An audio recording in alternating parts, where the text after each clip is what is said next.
خالد الغندور والتصريح مفاجئ، ثنائي أجنبي جديد قد يلحق بالزمالك في البطولة العربية.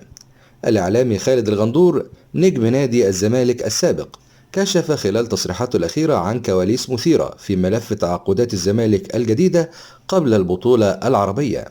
خالد الغندور وخلال تصريحاته الأخيرة أكد أن هناك ثنائي أجنبي جديد سوف يصل لمصر خلال الأيام القادمة، وسوف ينضم للزمالك ويشارك معه في مباريات البطولة العربية للأندية البطولة القادمة.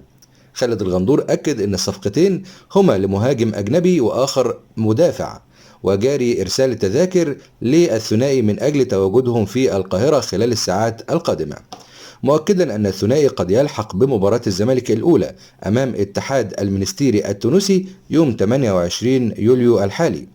وتابع خالد الغندور أن الزمالك سوف يقوم بدفع كل الأموال التي عليه الفترة القادمة للتمكن من قيد تلك الصفقات. وأكد أيضا أن الزمالك سوف يعلن عن صفقات جديدة مصرية خلال الأيام المقبلة وربما عقب البطولة العربية. يذكر أن الزمالك سوف يعود إلى التدريبات يوم السبت القادم عقب نهاية الراحة السلبية التي حصل عليها الفريق عقب نهاية الدوري.